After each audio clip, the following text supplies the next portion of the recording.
The Kraft Foods Company presents Willard Waterman as the Great Gildersleeve.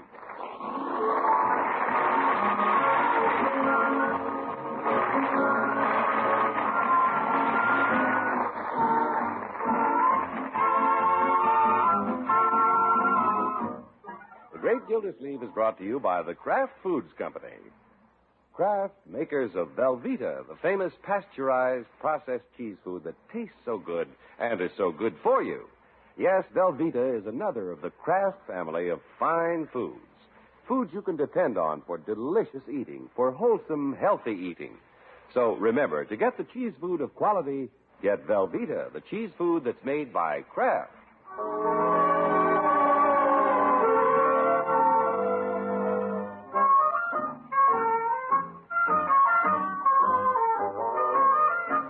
Well, in the town of Summerfield, it's the day before Easter, and the great Gildersleeve's family is making elaborate preparations for the occasion. Marjorie has selected a new Easter outfit, Leroy has a new suit, and they've resolved to do something different this year, attend the Easter sunrise service. Of course, the great Gildersleeve hasn't heard about these early morning plans. It's something I've always wanted to do, Leroy. Yeah, it'll be keen. Boy, I can't wait to get up at 4 o'clock in the morning. Let's go talk to Unky. Unky! Hey, Unc, where are you? In the den, children. Are we interrupting anything? No, not at all. Just glancing through the paper. Looking for an Easter gift for Paula. Oh? Guess I could get her one of these 2-pound chocolate Easter eggs. They're not too expensive. Well, if you want to be cheap, why don't you get her an Easter rabbit and let him lay the eggs? Leroy, I'm not trying to be cheap. I'm just trying to hold down expenses. Easter's beginning to cost as much as Christmas. Speaking of Christmas, do you know what I want next time? Leroy, please. Now then, what's the purpose of this delegation? Unky, we have the most marvelous idea. Tomorrow we're going to sunrise service. Yeah, we're getting up at 4 o'clock in the morning. 4 o'clock. We'll have a good time. Unky! Just leave quietly and come home quietly. You mean you don't want to get up at 4 o'clock? No. But, Unky, the sunrise will be beautiful. Margie, I've seen the sunrise. I worked my way through college delivering milk. I'm going to the 11 o'clock service the way I always do. I'll need my sleep, so I'll be alert when I pass the collection plate. I don't want to drop it again.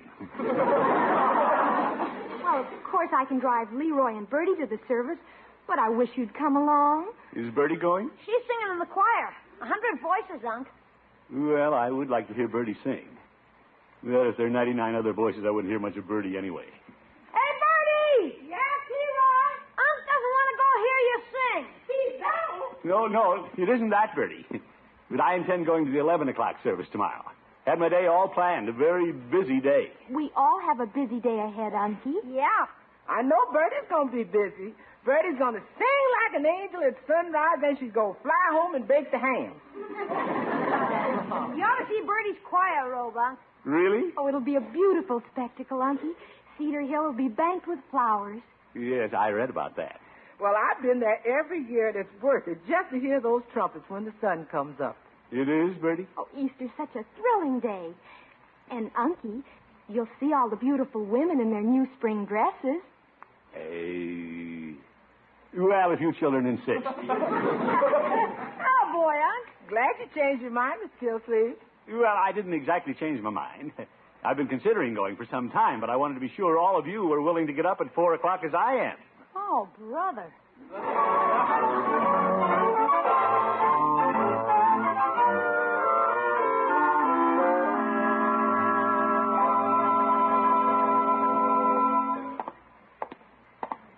Say, look at Peavy's window. All decorated for Easter. See, that rabbit holding the talcum powder looks just like Judge Hooker. I think I'll go in. I still don't have a gift for Paula. Hello, Peavy. Hello, Mr. Gildersleeve. What can I do for you this morning? Peavy, what would make a nice Easter gift for Paula Winthrop? Well, Easter's usually a little chilly. How about a hot water bottle? No, Peavy. How about some perfume? Perfume? Women like to dress up for Easter, and a good perfume like this is the crowning touch. How much is it, Peavy? $12 an ounce. That's the crowning touch. Well, what the heck? Wrap it up. It's Easter. Very well. Planning a big day, are you? Yes, indeed. Peavy, guess what important official is getting up at 4 o'clock in the morning for the sunrise service? Reverend McNair? Well, he's got to be there. I'm thinking about a fellow who's just volunteering. You don't say. Yep, I'm taking a little family. And then I'm passing the collection plate at the 11 o'clock service, too. Well, good for you. I went to both services one Easter. Is that so? I didn't sleep the night before, not wanting to miss the sunrise service, and by 11 o'clock, my eyes were so red I wore dark glasses to church. You did? And you know what the minister did? He lectured me for staying out all night. Oh, my goodness. But Mrs. Peavy and I always enjoyed the sunrise services. Of course, it's usually a little foggy at that hour, but... Well, I haven't been up at that hour since I was an air raid warden. Well, you'd better take a flashlight. There's a tendency to bump into trees. Oh? And if you're showing off a new suit, take a cushion along. Peavy, I'm not the sort of person who just goes somewhere to show off. I'm wearing my old blue serge. Yeah, you can't hurt that. Yes. It's quite a climb up Cedar Hill, Mr. Gildersleeve. Are you trying to discourage me, Peavy? Oh, my, no. I consider it quite a rewarding experience. In fact, Mrs. Peavy and I would be going again this year if she could stand the trek again. Settling for the 11 o'clock service, are you, Peavy? Yes, but between you and me and the gatepost, I'd rather get up at 4 o'clock and go with you than go to the 11 o'clock with Mrs. Peavy. Well, I don't follow you. Well, she insists on wearing her new Easter bonnet. What's the matter with it, Peavy? Well, that bad, huh? Worse. It's one of those dove on the nest affairs. Oh. Mr. Gildersleeve, I don't mind having people point at Mrs. Peavy's hat, but when bird dogs start pointing... Peavy, it can't be that bad. Well, no, I wouldn't say that.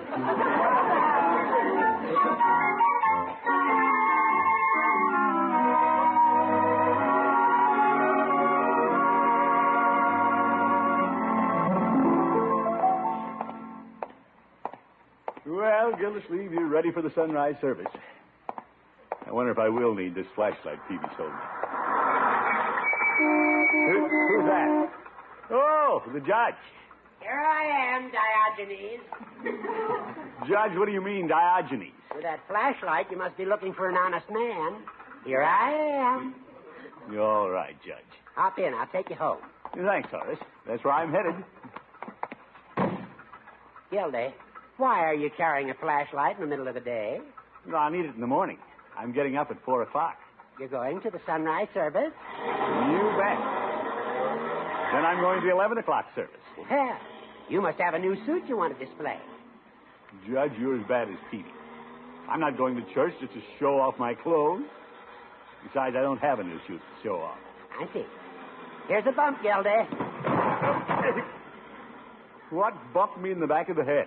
That's my canteen. Canteen? What is all this junk in the back of your car? Thermos bottles, blankets, folding chairs, and a buffalo robe. Judge, where are you going? On a safari? I'm taking Miss Matterhorn to the sunrise service. Do you need all this equipment? Well, you have to prepare for it. You're not just taking a flashlight, are you? Well, Besides what I have in the car, Miss Matterhorn is packing a lunch basket. Lunch basket? The road to Cedar Hill is narrow, Gildy, and with several hundred cars up there, it takes hours to get home. Miss Matterhorn and I enjoy the service, then spread our lunch and listen to the singing birds and the clash of bumpers.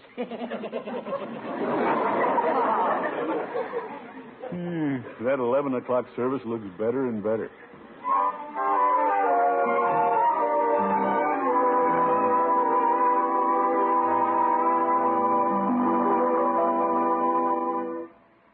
I thought it was all settled that you'd go. No, Marjorie, they can conduct the sunrise service without me. You, Leroy, and Bertie go and enjoy yourselves. I don't know why you don't go. My dear, I might not get back in time to pass the plate at the regular service. Judge says traffic is pretty heavy out there. Unky, you've just cooled off on the idea. Well, I'll admit I'm not as keen about it as I was this morning. Why? Well, Peavy and the judge nettled me. They accused me of going just to show off my new Easter suit. But you don't have a new Easter suit. You just don't want to miss out on your sleep, that's all. That has nothing to do with it. I'm staying home as a matter of principle. All right, Unky, if that's your final decision. That's my final decision. I did it! All right, Bertie. Hello, Bertie. Good afternoon, Miss Winthrop. Come in. Oh, thank you. Well, it's Paula. Hello, Throckmorton. Marjorie. Hello, Mrs. Winthrop. Paula, I was about to come over and pay you a visit. Oh, really? I have a little Easter gift for you. Well, that's very thoughtful of you. But why don't you give it to me early tomorrow morning? Early tomorrow morning? Uh-huh. Leroy told me you're all going to sunrise service. You did? Well, Would it be terrible of me if I invited myself to go along? Oh, Leroy, Bertie, and I'll be delighted to have you go with us. Paula, I had no idea you planned to go to the service. Oh, I wouldn't miss it. Marjorie, you should see my Easter suit. Oh, I want to. It's blue pastel file with piqué collar, cuffs, and gloves to match. Oh, it must be darling. Sounds great. What the heck is file? And that isn't all. I have matching piqué shoes and hat with file trim. Oh, how wonderful. Easter's thrilling. What are you wearing, Marjorie? Well, I have the cutest linen dress with a full skirt and fitted top, and it has eyelet trim. Very smart. I can see this is no conversation for a man. Oh, Throckmorton, here we are talking about our new outfits and not letting you get a word in. Well, I know you're going to be so handsome in your new Easter suit. handsome? Well, thank you. I like to see men dress up. You know, people don't just look at the pretty girls. Yeah. I hope you got a powder blue pinstripe. I just love them. Well, I must go. See you bright and early in the morning, Throckmorton. Yes, indeed, Paula. Bright and early. Bye-bye, Marjorie. Goodbye, Paula. Unky, I thought you decided not to go to service. You going after all, Miss Gilsleeve? And why shouldn't I go? Miss Winthrop talked him into it, Miss Marjorie? She had nothing to do with it. No, sir. I thought you weren't going because of what the judge and Mr. Peavy thought. Why should I worry about what the judge and Peavy think?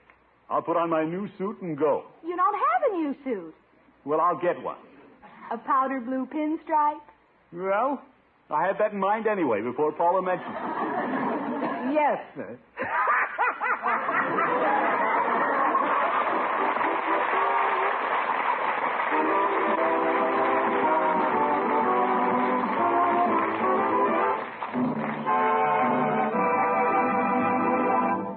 The great Gildersleeve will be back in just a minute.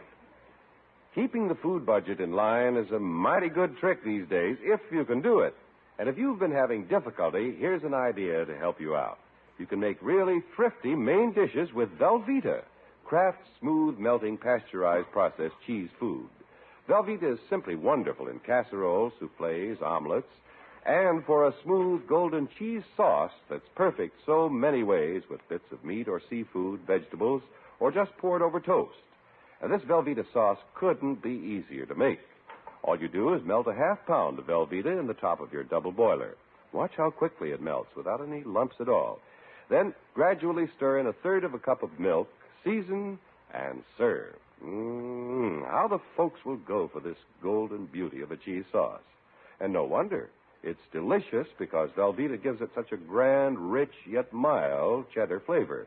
And Velveeta makes this sauce nourishing because Velveeta is rich in high-quality, complete protein, as well as other important food values from milk. And Velveeta is digestible as milk itself. Get Velveeta tomorrow in the 2-pound loaf so you'll have plenty for snacks and sandwiches, as well as hearty, good-to-eat main dishes that'll help stretch your food budget.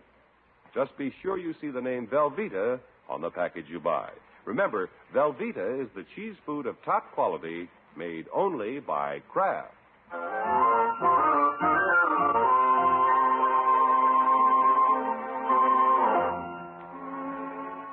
Well, the great Gildersleeve had decided not to attend the Easter sunrise service with his little family when his girlfriend Paula Winthrop came over and mentioned how handsome he'd look in his new suit. Of course, the great man didn't have a new suit, but that was 2 hours ago. Isn't Unky home yet, Bertie? Not yet, Miss Marjorie. He's probably having trouble finding a suit. Well, he shouldn't have waited till the afternoon before Easter. No, ma'am. I never saw a man change his mind so fast. Neither did I, Bertie. First he said he wasn't going, then he said he was. Then he said he wasn't because he's afraid somebody'd think he was showing off a new suit he bought, which he wasn't because he didn't. That's Unky. Then he said he was because Miss Winthrop thought he'd look handsome in a new suit which he didn't have, but which he would if he had it. So I hope he gets it. Oh, so do I, Bertie. I did it! Oh, my hair's in curlers. I don't want to be seen like this. That's how I was guilty. Yeah, thanks, Bert. What you got in the box, Mr. Gilsey? Your new suit? Yep. Unky, why'd you ring the doorbell? Well, seems that when I tried on my new suit, I left my keys in it. I was excited, I guess. Open the box, Unky. Let's see what you picked out. All right.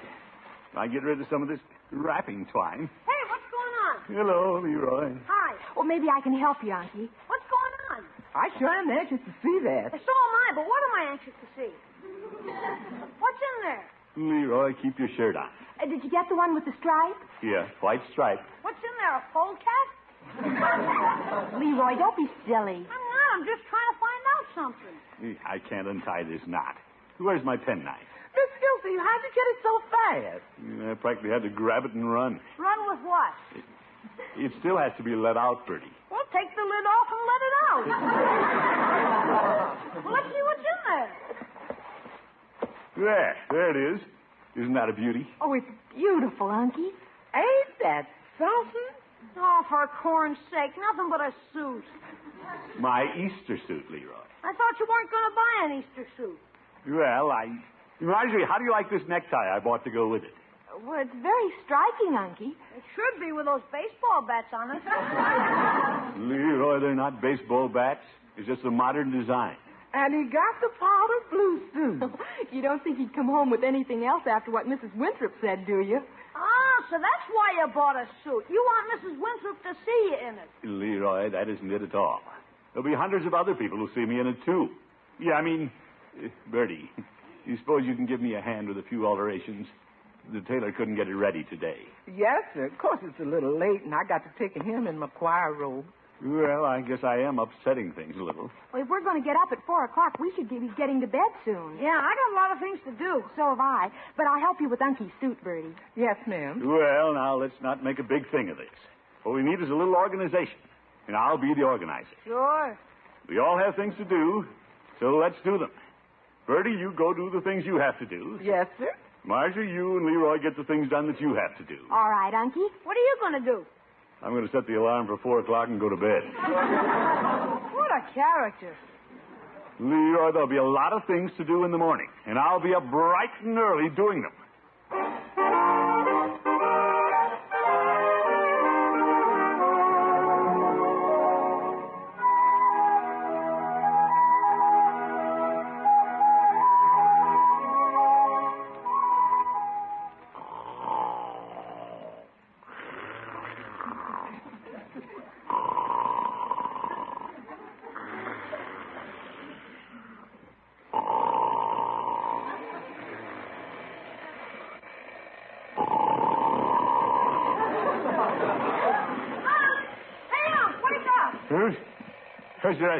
Who's you? It's 4 o'clock. You said you were going to get up and start doing things. First thing I'm going to do is turn off this alarm and go back to sleep. Where is the darn thing? Look out, you're pushing it off the table. Oh, my goodness. Make it stop. Step on the thing, Leroy. Do something. It's hiding from me under the bed. I got it. Thank you, my boy. Good night. Good night. It's Easter morning. We're going to the sunrise service, remember? Sunrise? Oh, yes. Up, everybody. Rise and shine. Marjorie, Bertie, Leroy, up. Are you kidding? Everybody's up but you. Oh? Don't sit there in bed shouting, rise and shine.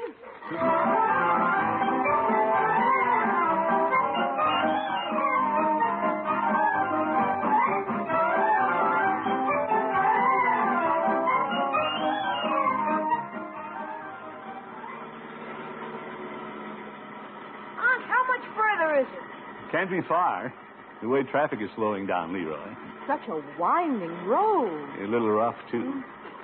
Paula, I hope your Easter outfit isn't getting rumpled. It's so beautiful. I'm fine. You look lovely. How can you tell it's dark? Leroy. Marjorie, how are you and Bertie doing? All right, Unky. I just hope Bertie isn't going to be late to join the choir. Oh, don't worry about Bertie. We'll make it. We'd be there now if Unc hadn't spent 10 minutes tying his tie. Well, Leroy had to get it right. This is Easter, you know. Are you stopping, Unky? As far as we can go, Marjorie. Cars are all parked ahead of us. Well, let's get out and start hiking. Unky, aren't we awfully far away? No, my dear, I'll get you there. Just follow me. I know a shortcut.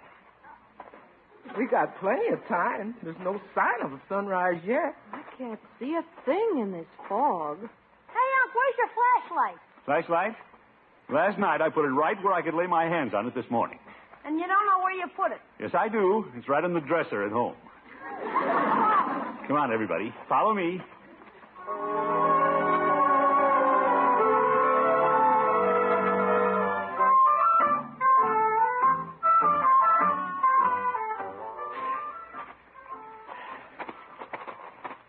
Gosh, we haven't seen anybody since we left the car.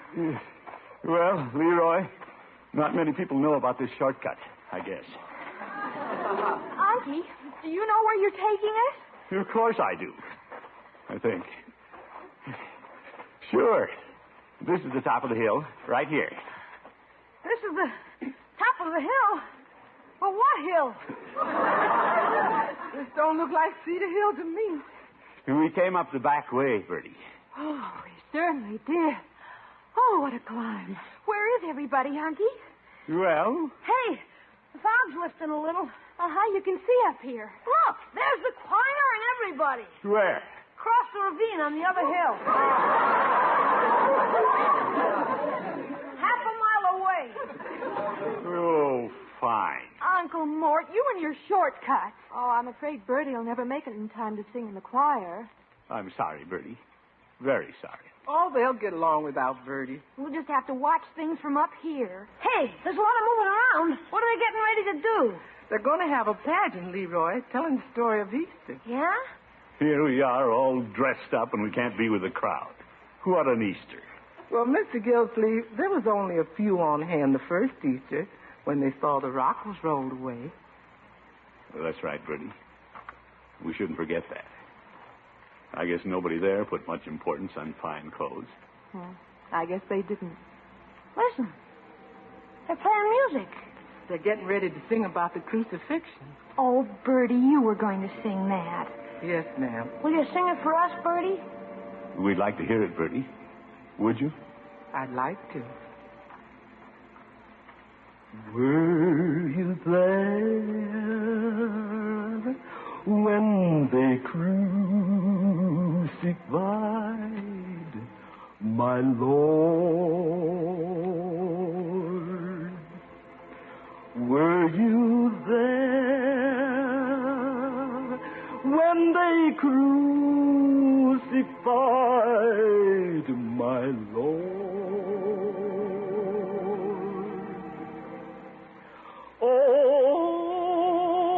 Oh, sometimes it causes me to tremble, tremble, tremble. Were you there when they crucified my Lord? Were you there when they laid him in the tomb? Were you there when they laid him in the tomb?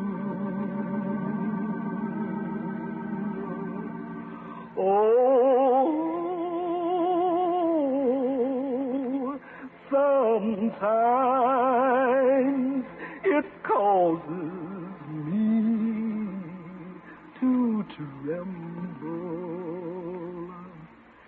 tremble,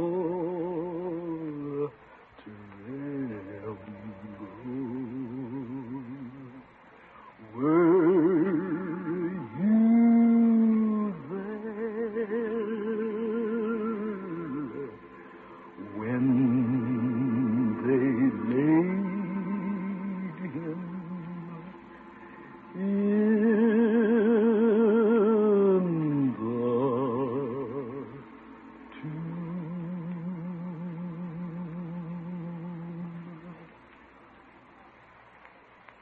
How beautiful. Yeah. We got lost, but we found the true spirit of Easter.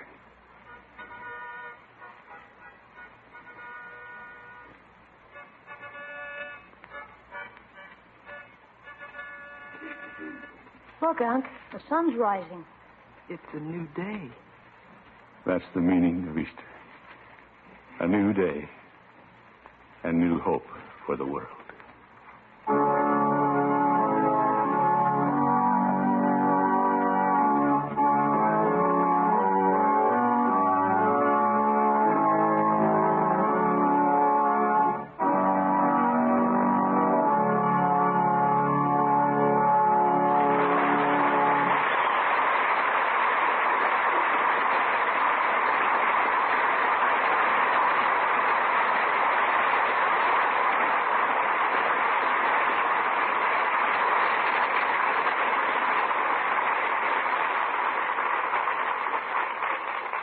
The great Gildersleeve will be with us again in just 30 seconds. What do you look for in a snack food? Good, pleasing flavor? Of course. But as guardian of your family's health, Mother, you want that snack food to be wholesome, too. Good for them. So get Velveeta, Kraft's famous pasteurized processed cheese food, and let your family enjoy snacks that are delicious and nourishing. Velveeta is rich in important food values from milk that everyone needs. Remember, for perfect snacks, Velveeta, the quality cheese food made only by Kraft.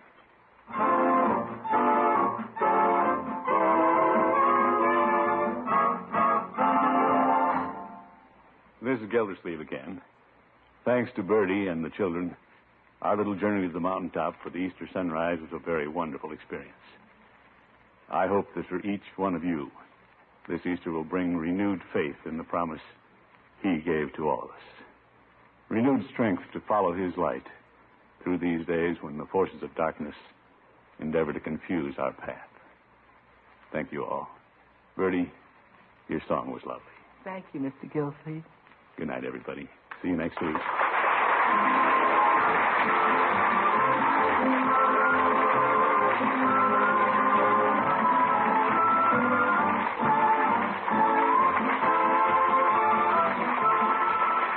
The Great Gildersleeve is played by Willard Waterman. The show is written by John Elliott and Andy White and is partially transcribed. Included in the cast are Walter Tetley, Mary Lee Robb, Lillian Randolph, William Sobronsky, Gene Bates, Earl Ross, and Dick LeGrand.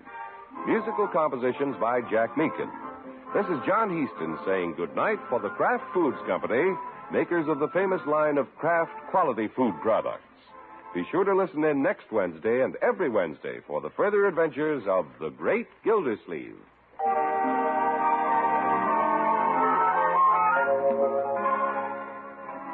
There are two kinds of delicious Kraft prepared mustard. Mild Kraft mustard, smooth and delicately spiced, and Kraft mustard with snappy horseradish added. And whichever you prefer, remember, when you add a little mustard, you add a lot of tang. Try it on cold sandwiches, hamburgers, frankfurters, and cold cuts. Enjoy the wonderful sauces you can make for hot meat and vegetable courses with Kraft prepared mustard. Keep both kinds on hand and keep the whole family happy. Get mild Kraft mustard and Kraft mustard with snappy horseradish added at your favorite food store. Next, Groucho Marx presents You Bet Your Life on NBC.